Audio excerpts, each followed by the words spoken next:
Hi guys! Welcome back to my channel. This is Rose again for Our Legend TV. And today, gagawa ulit tayo ng unboxing video sa item na binili ko sa Shopee.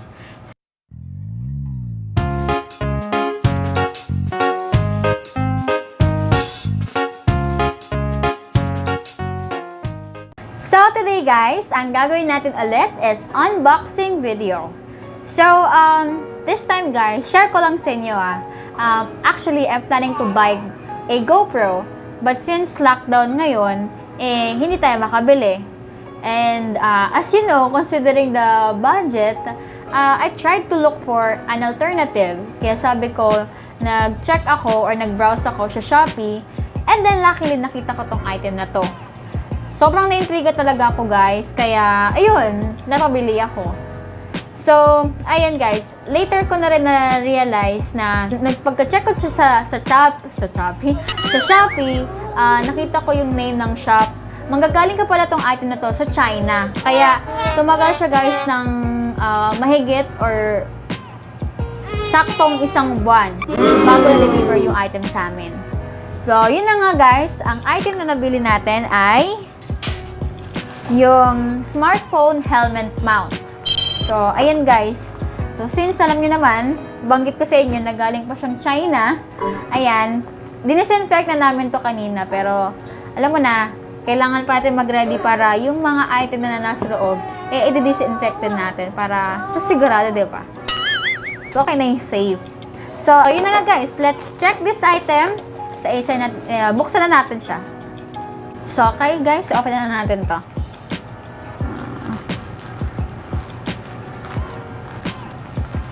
Guys,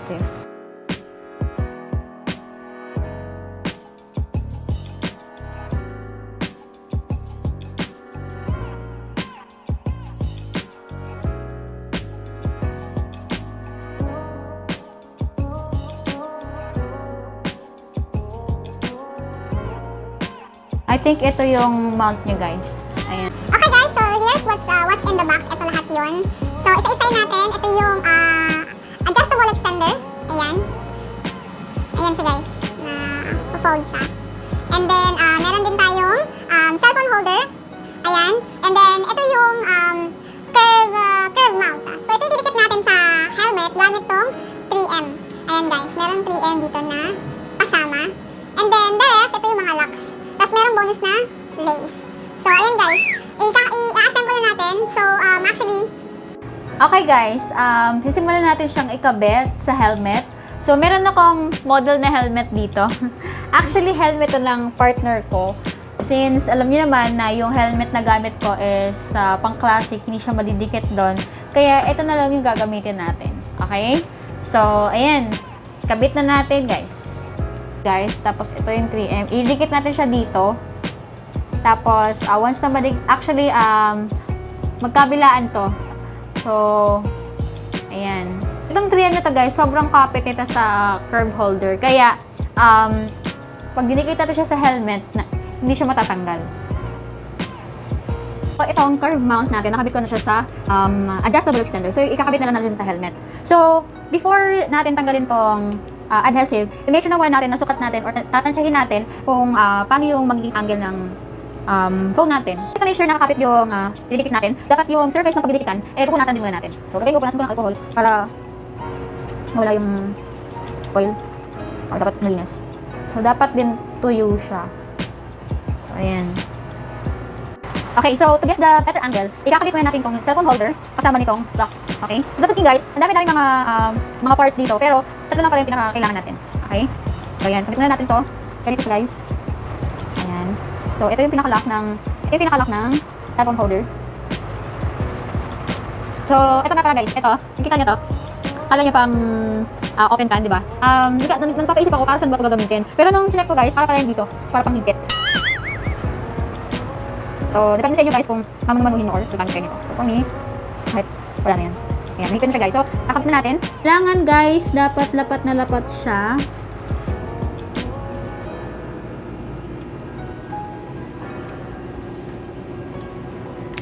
Ayan, press lang natin ng maigi. Ayan, ganda siya guys. Ganyan yung magiging itsura niya. Ayan, nakadikit na siya. Talagang solid na siya. Guys, yung mga, itong mga parts na to, itong mga screw na to, para mahigpitan siya, gamitan nyo lang ng screwdriver. Depende sa higpit na gusto nyo. So, ang gagawin natin, susubukan na natin ikabit yung phone para makita nyo talaga yung pinaka-actual kapag merong cellphone. So, ito yung cellphone ko. Ayan. Butang natin. Okay guys, ready na yung pang motovlog natin. Ito yung front view. So, ganito talaga yung magiging itsura niya. Tapos, ganito kapag naka-side view. Ayan. Nakikita nyo ba? Ayan. Ayan. Ganito siya. So, yan na-adjust naman to eh. Depende talaga kung depende sa angle na gusto nyo. Ayan. So, medyo nahigpitan ko na kasi kanina kaya hindi ko ma-adjust. Pero ayan, na-adjust talaga siya. Ayan. Ayan!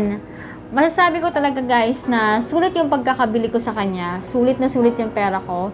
So, kahit ngayon na wala pa tayong GoPro, masasabi ko talaga na makakapag-motovlog tayo while on the road.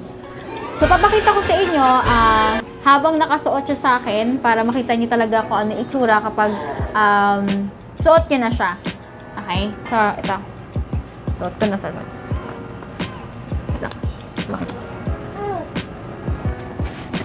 Ayan. Ganyan siya. So, ang maganda dito guys, dito sa part, eto hindi ko talaga siya nakikita, hindi ko nakikita namin nakakabit. Dahil nasa below part siya nakakabit, diba? So, ayan. Parang, pag nakasuot ka ng helmet, parang wala nakakabit. Although, medyo may bigat. So, later on, since helmet to ng partner ko guys, I will have him to try this one while on the road para makita natin kung how it performs.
So, yun na nga guys. Nakita nyo na yung video. And for my final thought guys, okay naman talaga siya. Magagamit ko naman talaga siya while on the road.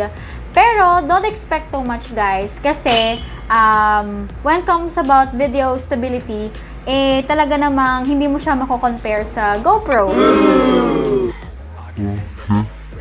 Okay. Since you're using a smartphone, the video quality will depends on the specs of your phone.